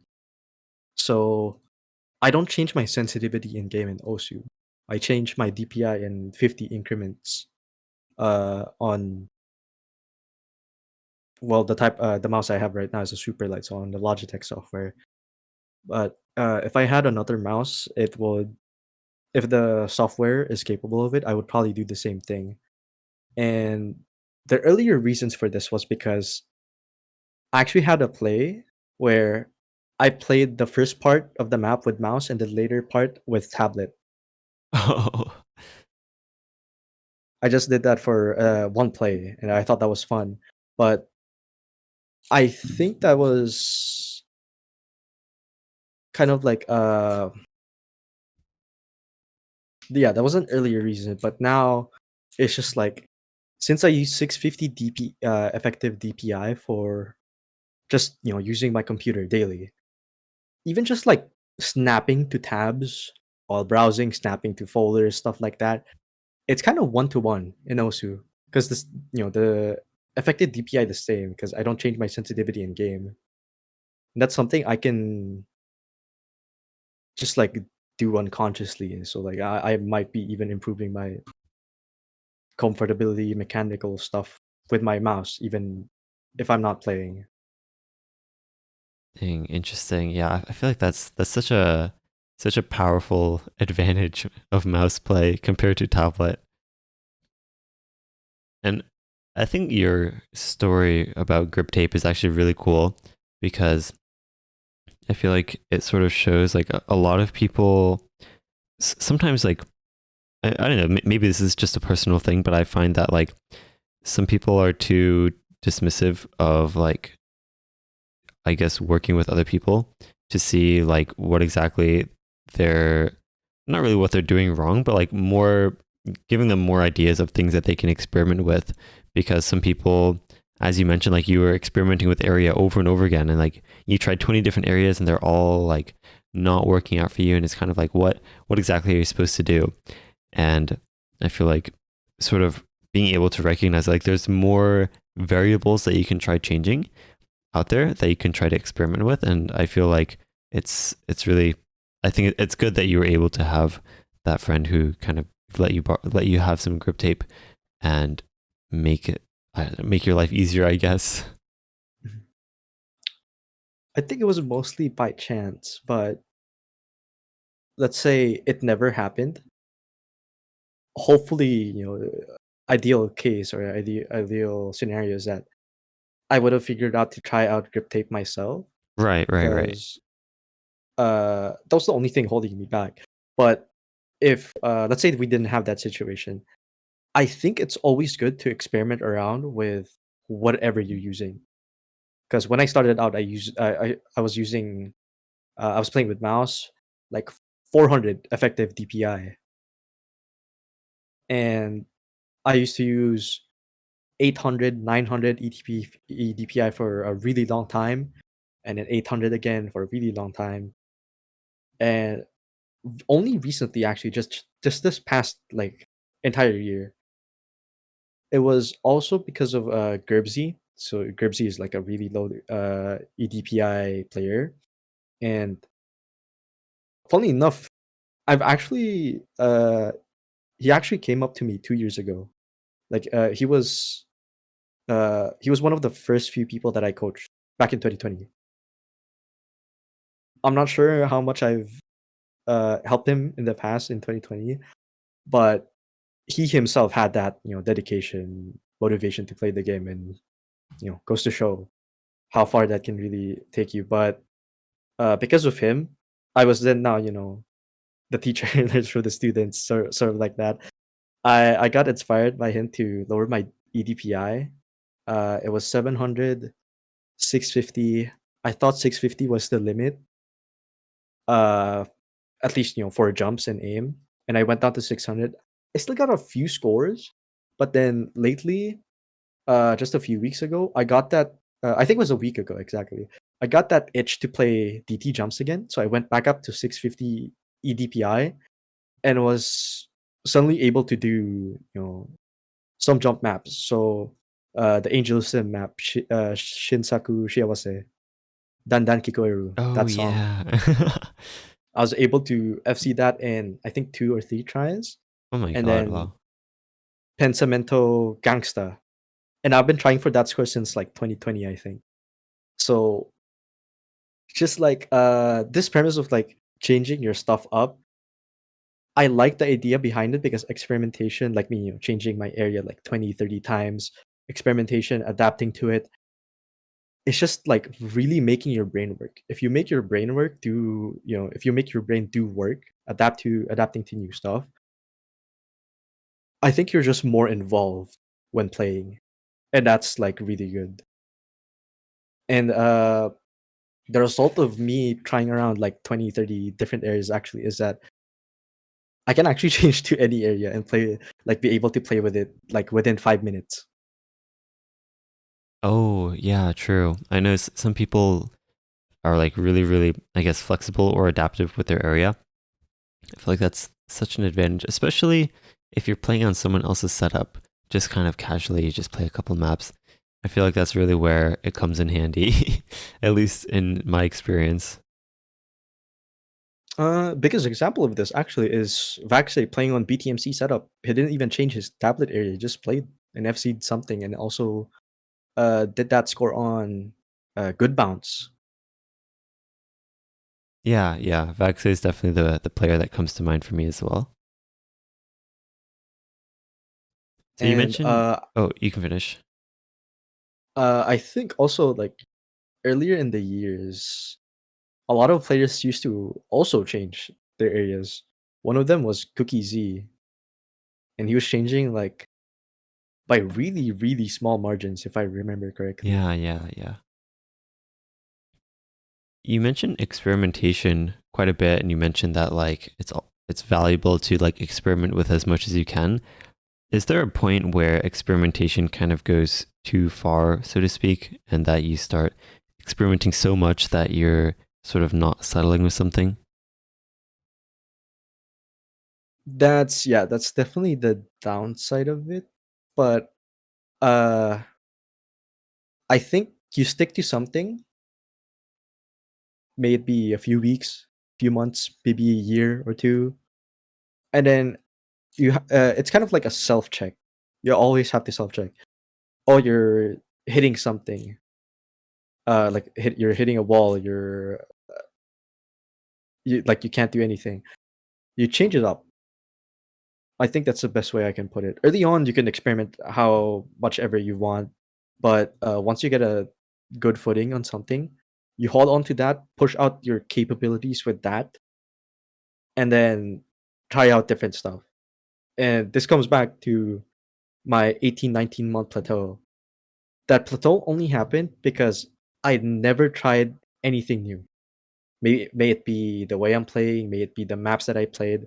I actually think it might be definitely the maps that I played because all I played was DT Farm at the time, and yeah, you have to push out everything you can from the footing that you get, and then eventually change it. So, one topic that I'm really interested in from your perspective is definitely mindset. I feel like some people often say that it's actually the most important part of gameplay and improving and things like that. What are your general thoughts on mindset when it comes to this game? And what would you say defines a good versus a bad mindset? Oh, because there are people that can utilize raging or tilting to good use, but it's definitely not good in the long run, right? So a good mindset is one, playing for whatever enjoyment whatsoever. That's always generally good. You're playing for improvement, you're pushing yourself. You want to FC a map as a short-term goal, let's say. You're so close to the score that you choke because of nerves, because of whatsoever, and you rage in a way that you only retry that map only uh like 2 hours straight or something. I think that's bad. I do it myself, but my mindset when doing it is just that, oh, I'm gambling for this score. I'm just gambling whatsoever. Oh, I one missed this run. Oh, go next. I'm just gonna gamble again. That's kind of the fun that I have with it if I'm retrying a map for 2 hours. But usually, it's not the case for a lot of people. It's just, oh, I was so close. Oh, I want to get this score now. So retry, rage, and then outside of Osu, they're just gonna have a bad day, maybe a bad week, maybe even a bad month, and that kind of pushes away some players. So it's hard to get over that, I guess, in a sense, because that's Osu for you. It's a solo improvement game. You want to improve on something, you want to get a score, you have to have it. But eventually, you have to realize some things just come sooner than later, and some later than sooner. Because I myself, I've had like want to get scores, scores that I want to get, like let's say 2019. I think Sotark's map said, "Can you understand me?" I was so mind blocked in the intro that I couldn't get that score anymore. 2 years later, I think 2021, I've seen that map and it wasn't even worth anything for me anymore. I was just No. happy that I have seen the map, something like that. I think that's the best case scenario when you uh get mind blocked from a map, if any. But otherwise, if you're just playing maps whatsoever, if you want to have an FC on a map as a short-term goal, get a few tries. I think my golden rule is 5 tries, like 5 retries. Like you messed up in the intro, you messed up in the middle, you messed up in the intro. 5 tries, move on. Otherwise, usually the maps that I play, let's say it's a stream map, if I know I'm not capable of it, I just put NF, play the through the entire map, go to the next map. And for cases where it's uh so my foreground eclipse songs compilation score, the run before that, I actually choked the final stream, like the final 2 seconds of that map was where Oh, I choked. that's so sad. And I was like, I was like, I screamed, of course, no.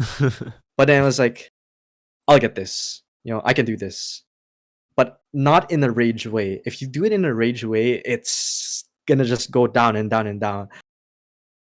Since I knew I got past the hard part, it's kind of just like, a little bit of gambling. Just a little bit of gambling. So retry. I think I got two different tries in where it was like I missed somewhere 1K in combo and then missed again in like somewhere 1.5K combo. On the third retry, I got the SS like without even like without the intent of even going for the SS on that map. It just happened naturally, but all I wanted was the FC. The SS was a bonus.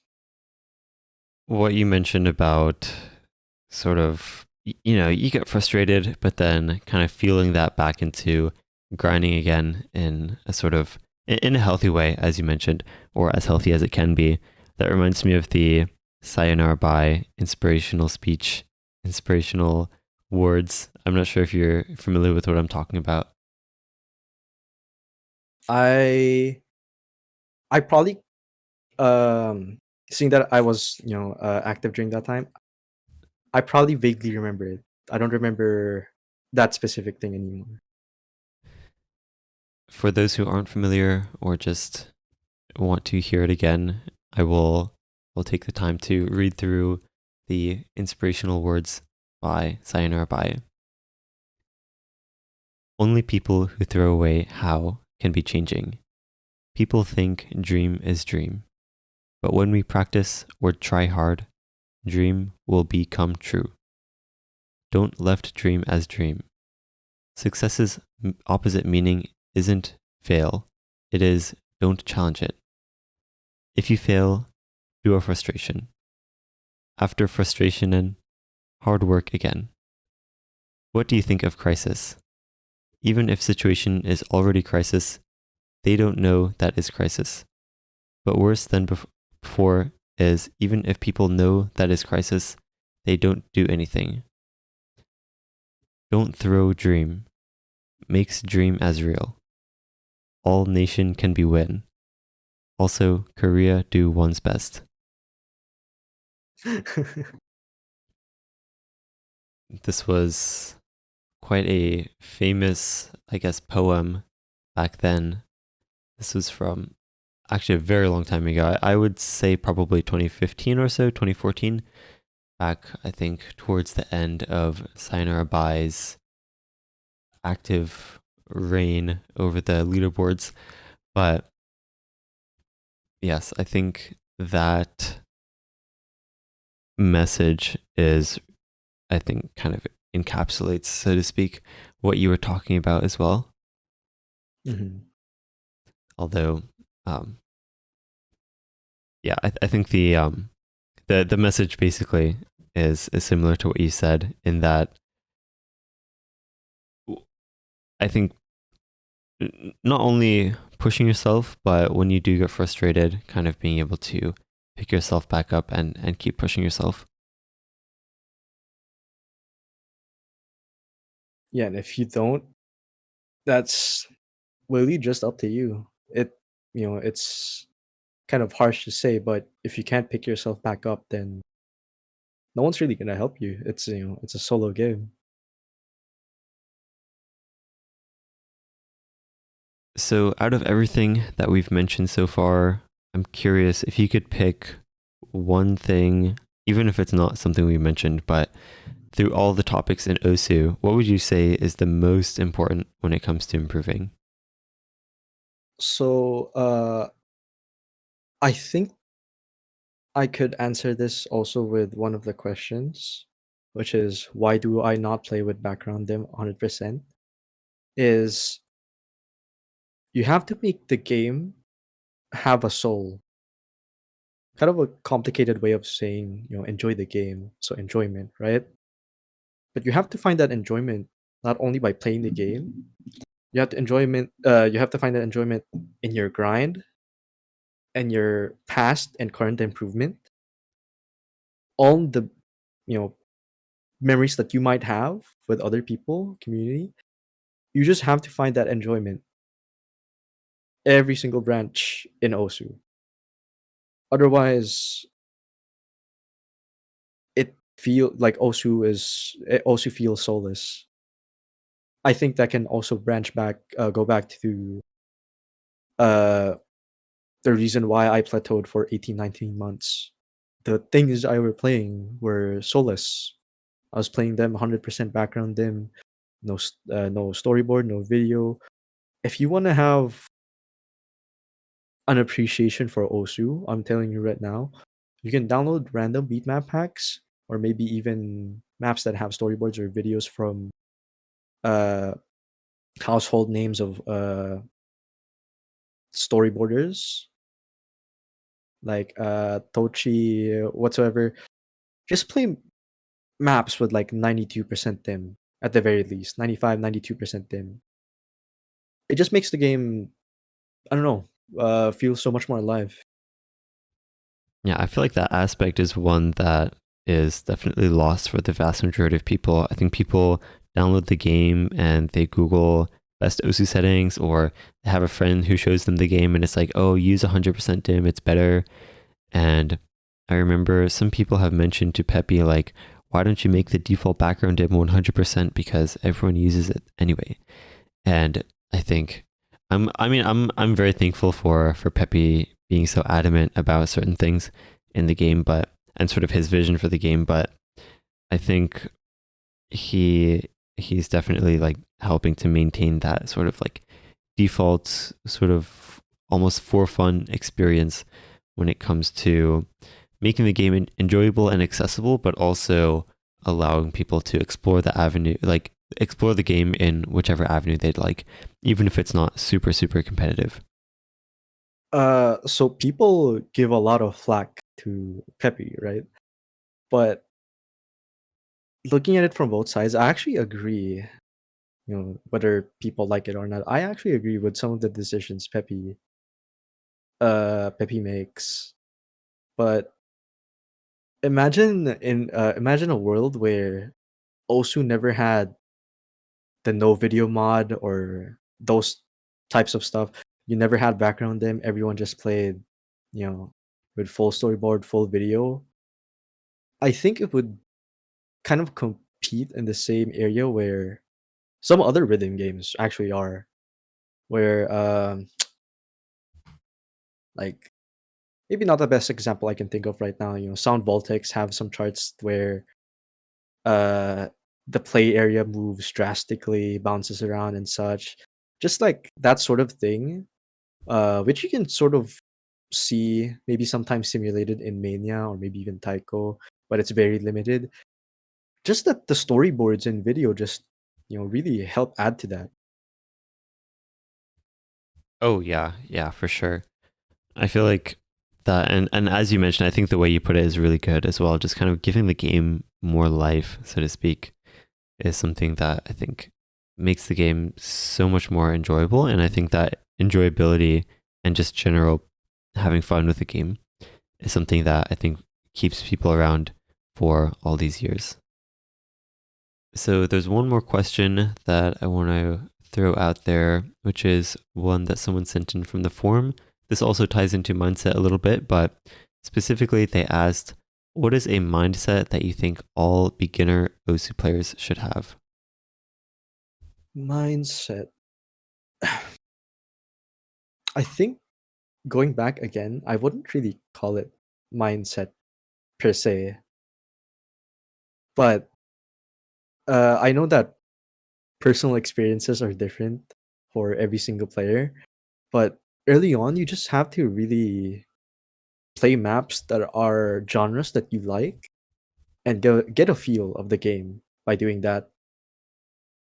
It might take longer, might be not the same um, like ideals that you have compared to me, but I think just having that sort of foundation built off of that, just like playing maps that you enjoy, maps from songs that you enjoy, at least get to have fun while playing first before you dive into everything, tournaments, these skill sets. You form yourself into this sort of player, blah blah blah, all these, what do you call it, complications, like really early on, because the type of new player now, versus the type of new player back then, is is vastly different. Players back then, they registered, oh, they play whatever. Players now, they register, oh, I have to get 500 PP, 500 profile PP right now, 1,000 in 2 months. Otherwise, I'm horrible at the game. I'm uninstalling. I'm multi-accounting. I'm banning myself. Stuff like that. It just kind of, you know, just have a little fun with the game, or like be a little bit more realistic. Otherwise, uh I'd really advise to at least funnel that energy into another game. Maybe have Osu on the side. Like if you really want to be competitive, at least. Yeah, definitely agreed. I feel like a lot of people put a lot of pressure on themselves, I guess, especially beginner players. But I feel like if we're able to stick to the messages that you shared, especially with just kind of seeing the game for what it is, I guess, and just having fun with it, especially as a beginner, I think that really goes a long way.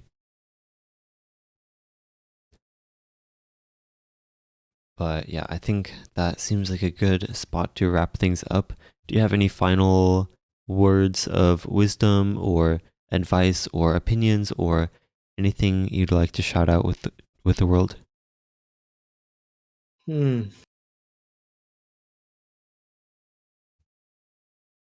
I can't think of anything right now, but uh, I'll just have to say, shout out to my friends in Internet Oddity. They'll know who they are if they watch this, hopefully. But yeah, that's all. That's all of it for me. All right, awesome. Thanks again for joining. Are there any places where people can find you other than your Osu profile? You can find me on Twitter. Twitter is zonelouise. I pretty much use zonelouise on every single, like, social media game account whatsoever that I use. Uh, if you want to find me on Roblox, maybe same thing, same username.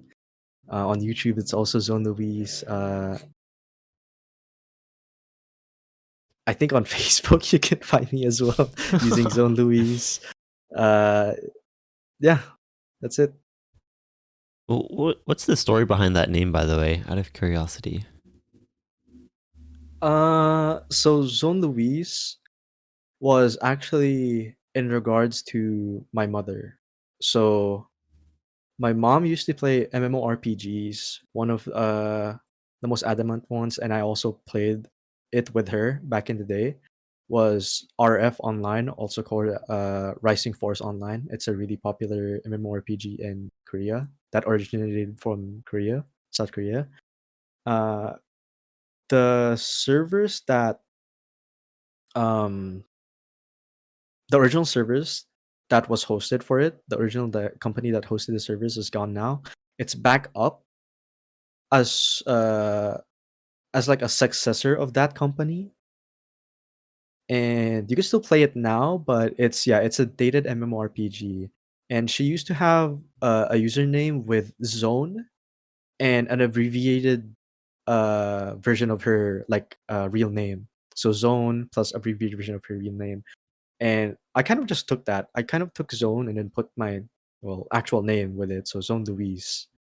And uh over the years, maybe my mom didn't have the same ideas, or like, I what's it called? Like, she didn't really take video games well.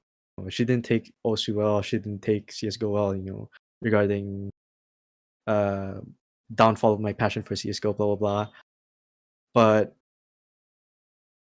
I think I'm still, keeping this for a fact that she helped me get this like find this passion for mostly computer related stuff, tech related stuff, even if she might not be able to catch up anymore on modern tech, and mostly video games. She also played like a little bit of Diablo 3, but that quickly died off.